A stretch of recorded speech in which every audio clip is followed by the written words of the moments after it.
Welcome back to that galaxy far, far away. You know, we seem to be coming here a lot lately. Not that we're complaining. Whether you love them or hate them, the Star Wars sequels, made by Disney, introduce some interesting characters on all sides of the morality spectrum. You're a monster. And as usual, it's our job to see how each of them stacks up on the good to evil spectrum. May the Force be with you. For this list, we're going to be focusing on characters who are more than one-offs, so no Force Ghost Yoda on this list. We're focusing on the actions that occurred in the sequel trilogy. Check out our original trilogy and prequel trilogy Good to Evil episodes for a deeper dive into those movies. I'm Brad from Wicked Bench, and this is the Star Wars sequel trilogy, Good to Evil.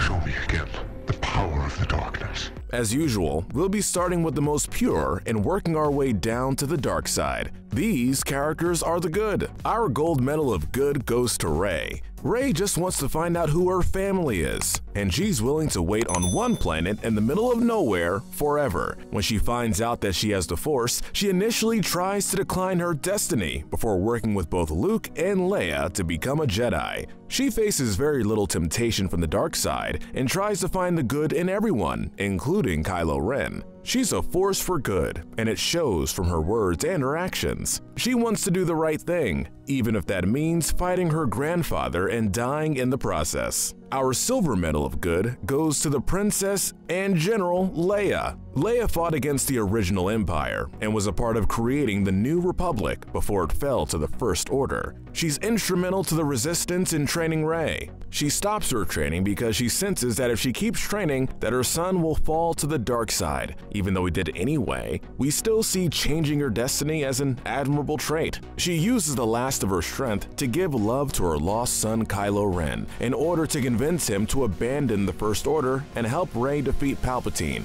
What knocks her down a peg is her actions before the movies start. Leia focused more on the Senate and New Republic than her son, sending him away to train with his uncle, and didn't even tell him the true nature of his grandfather. Ben found out from other Jedi teasing him after the Skywalker heritage was leaked. This led to resentment that boiled over into him abandoning the new Jedi Order to become Kylo Ren. Knights of Ren.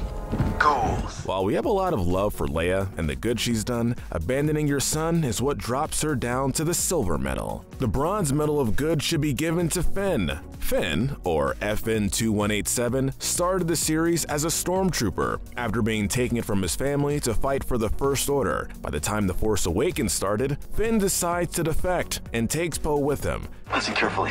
If you do exactly as I say, I can get you out of here. Finn gets points for fighting with the Resistance against the First Order, helping Rey, and leading the Resistance with Poe in The Rise of Skywalker.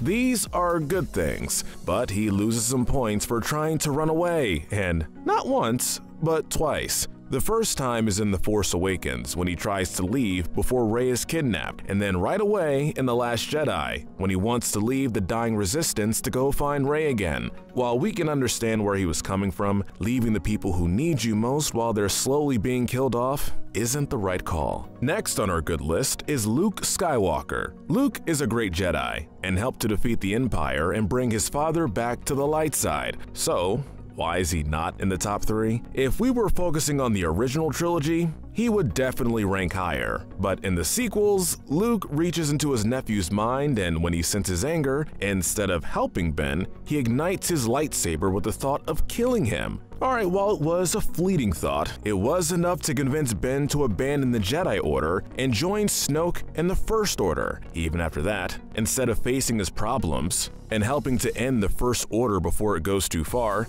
Luke runs away and hides for years. Not only did he hide, he cut himself off from the Force, and then took the whole movie of The Last Jedi to come help the Resistance. While what he did was great and cost him his life, we have to take some points away, since he decided to run away from problems that he helped create. We think Poe Dameron should be next on the list. Poe is a Resistance fighter and is said to be the best pilot in the Resistance. He gets points for trying his hardest to do what is best for the galaxy. He's kidnapped by the First Order, fights to blow up Starkiller Base, helps the Resistance get away from Kylo Ren, and leads the Resistance as general, along with Finn, in the Battle of Exegol. He has a good heart and wants to make a difference. However, he disobeyed orders from General Leia that ended in most of the Resistance fighters being killed. world. While he was trying to do what he thought was right, sacrificing others isn't the way to go. Next on the good list is Rose Tico. We have sympathy for Rose because while her sister blew up a dreadnought, she died in the process. Rose is a good person who sees through the lens that the rich planets put up to see the abuse of animals and the poor.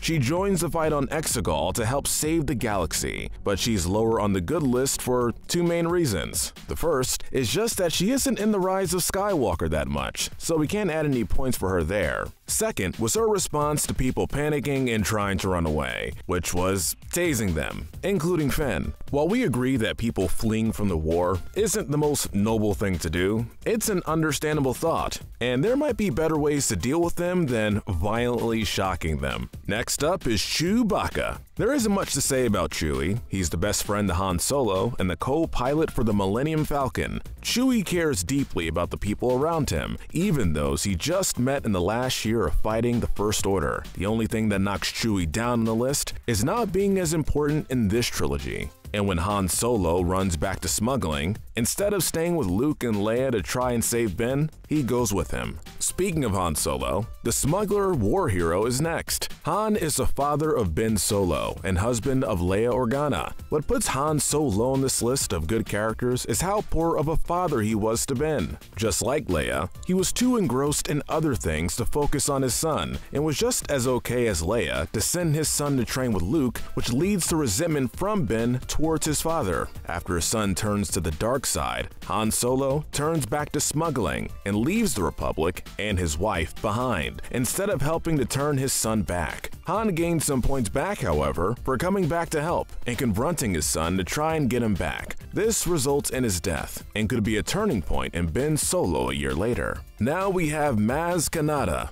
Maz knows the nature of the Force and that the Jedi must be brought back to confront the dark side. Maz has dealt with Han and Chewie in the past, and eventually comes to the aid of the Resistance in the Rise of Skywalker. The reason Maz isn't higher on the list, despite not really doing anything bad, is that she doesn't do much in the series. There might be reasons with her doing things off-screen for the Resistance or helping herself with other issues, but since we don't know about those issues, we can't either give her more points or take points away. With the good characters wrapped up, we now enter the gray area. We're starting with the droids, BB-8, R2-D2, C-3PO, and even BB-9E. Now, you might be curious why they rank so low, and our reasoning is this. They are droids that can be seen as doing good or bad things. They're only doing things like this because of their programming, and can be programmed to do or act a different way, like when C-3PO was programmed to speak Sith. Again, we put them all at the gray area because of their programming.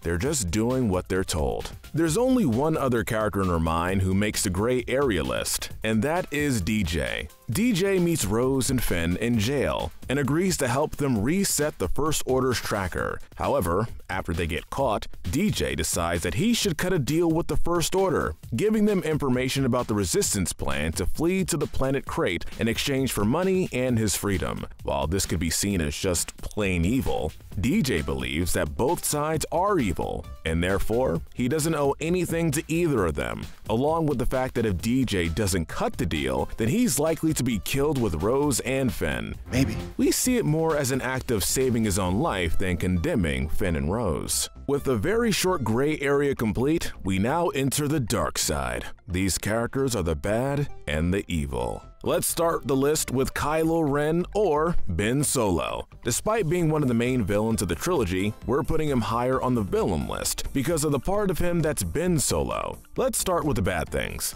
Kylo Ren destroyed Luke's Jedi Academy and killed the Jedi there with the help of the Knights of Ren. He stabbed his father, Han Solo, and dropped him down a pit. He attempts to kill our main characters, Rey and Finn. Kylo Ren leads the First Order to finish off the Resistance, which includes his mother, and tries to kill his uncle Luke. I'll destroy her.